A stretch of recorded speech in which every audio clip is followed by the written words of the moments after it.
beginning today with or HaChaim, the mystical commentaries to the Torah, and it starts off with the first part of Exodus. And in order for you to tell, why did God have to provide this additional reason to justify the plague of locusts? For I have hardened his heart and the hearts of his courtiers, in order that I may lay these my signs on among them, and that you may recount in the learning of your hearing of your child and your child's child how I made a mockery of the Egyptians, and how I displayed my signs among them, in order that they may know, you may know, that I am God.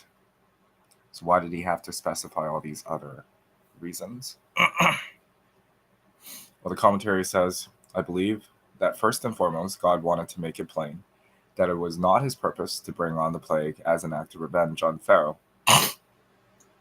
Rather, the miracle was designed to strengthen Israel's faith in God, so that they will remember these miracles forever.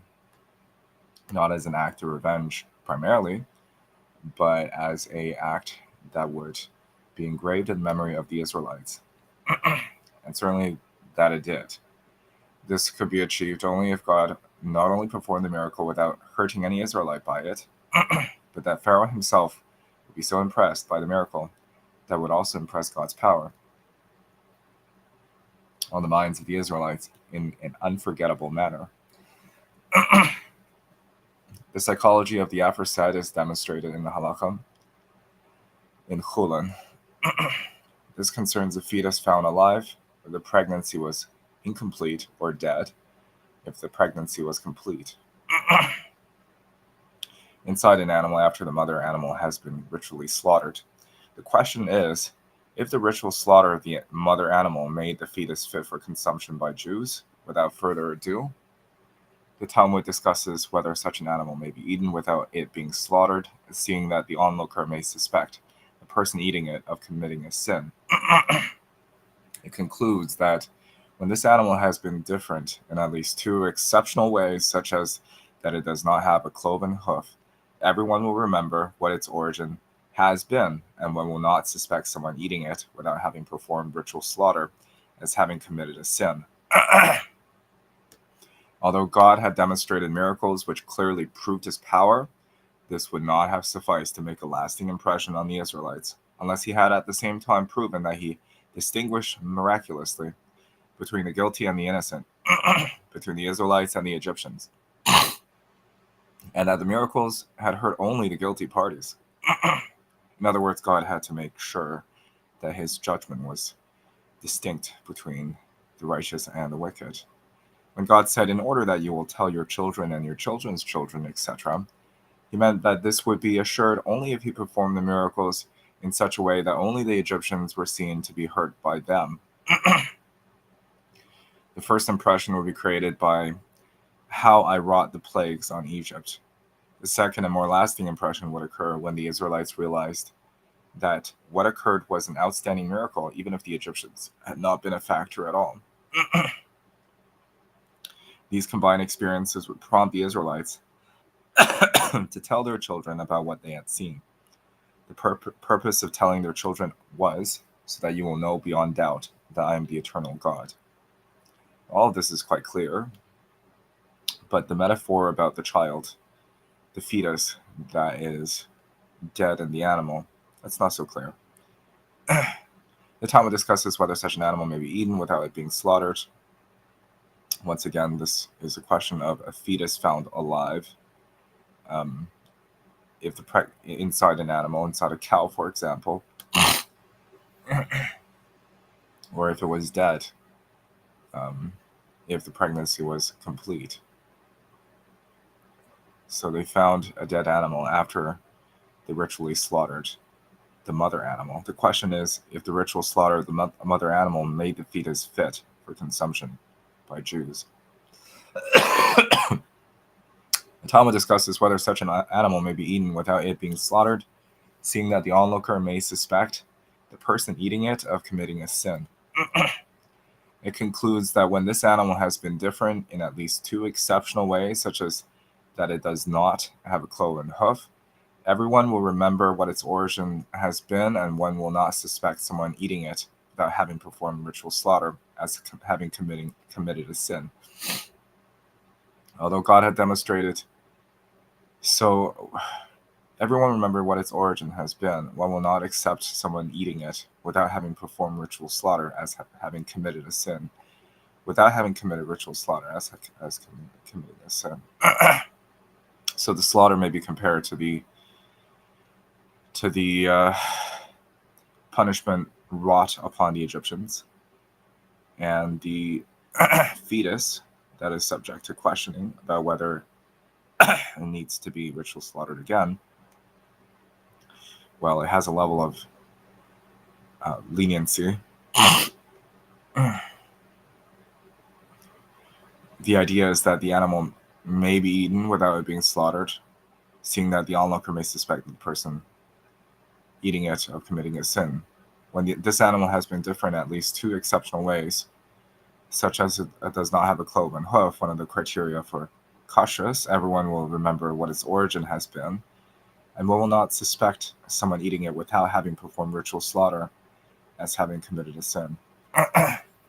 So there are these signs upon a kosher animal, and these signs remind people that you don't have to worry that onlookers might suspect the person of committing a sin, because there is a sign. This sign serves as a deterrent for any other transgressions relating to other people.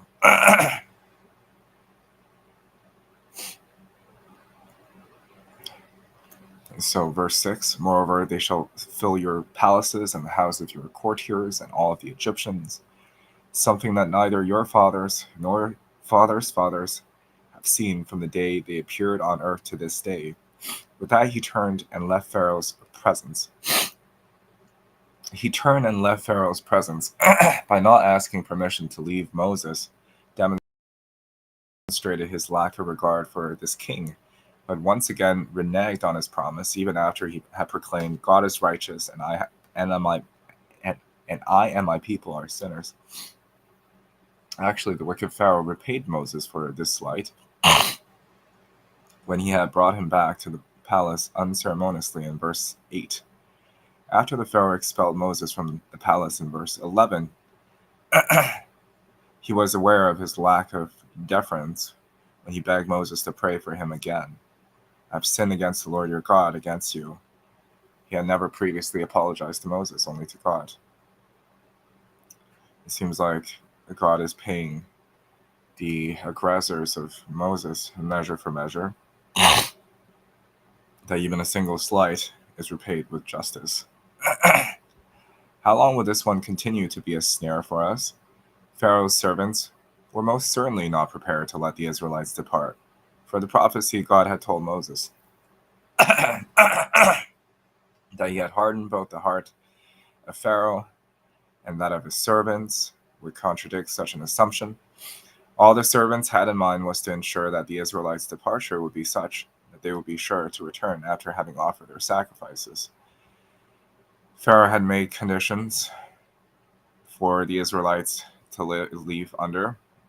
Sometimes it would be to leave behind cattle, and other times there may be other conditions that made sure it was only 3 days or something like that, so that they would have to return. But what the Israelites and what God is aiming to do is an eternal departure and separation and a distinction. This is why the servants did not pursue the matter once Moses had made it plain that they would take both their children and their aged with them. Their very words prove that they consider Moses invoking God as the driving force behind the Israelites' demand merely as a snare. They could not believe that the great and powerful God whose existence Moses had demonstrated would bother to punish the Egyptians in order to let the Israelites go to the desert for 3 days. There's no greater denial of God than that.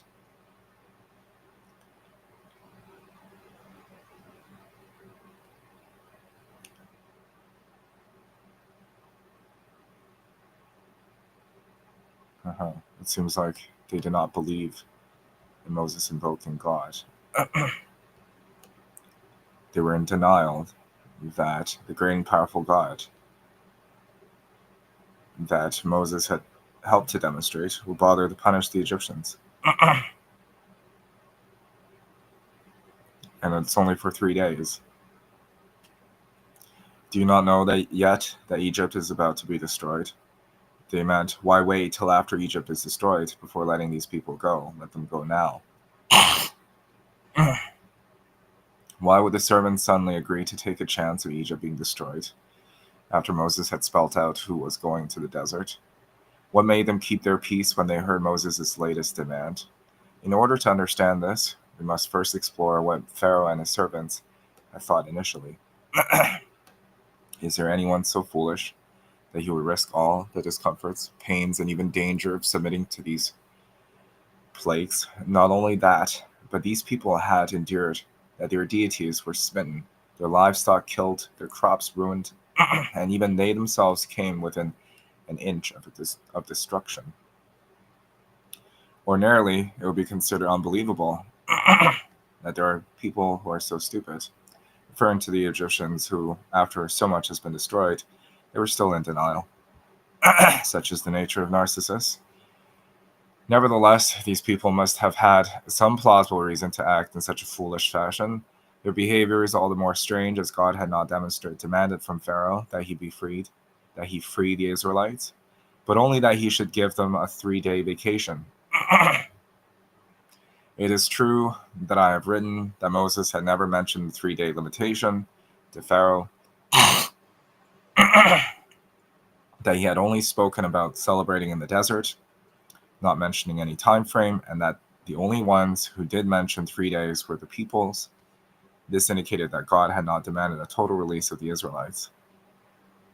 I believe that Pharaoh's error were based on these conflicting demands by Moses on the one hand and Israelites on the other hand.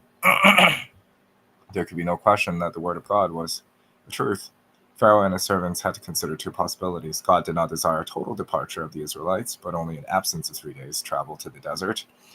Second, at the same time, Pharaoh felt that the Israelites' demand for 3 days was a trick, designed to cloak their true intentions never to return. If so, this was proof in the mind of Pharaoh and his servants that God of the Hebrews was unable to orchestrate an exodus in the proper sense of the word. He had instructed his messengers to make a lesser demand, one that he was able to perform, keeping in mind that Pharaoh and company were non-believers. They preferred an interpretation which implied that God's power was limited. As a result of this, they remained obstinate, probing for weakness in God's power. When the servants contemplated the fact that they had already endured 7 plagues, none of which had advanced the Israelites' cause substantially, they were still enslaved in Egypt, though they had not performed slave labor for a while. They had to adopt an attitude concerning the warning of the plague of locusts. The servants swung to the belief that they were not being tricked, but that God only wanted the Israelites to leave for 3 days. Hence their question, how long are you going to detain these men? They added, send these men so that they can serve their God. This is the servants of Pharaoh. The 2 mortal parties that Pharaoh had to answer to were the servants, his servants, some of whom are magicians, and Moses and the Israelites. What they meant was that it was clear to them that all their God wanted was that they should serve him, not that they should leave Egypt for good. So the servants were rather naive in believing a more constricted goal. The servants attributed great destructive power to God. That is why they disagreed with Pharaoh's present policy. On the other hand, they were convinced that if God really wanted or had been able to free the Israelites completely, he would not have wasted his time with all these plagues, but would have done so at once. So his considerations, just like God, created the world with a council of members.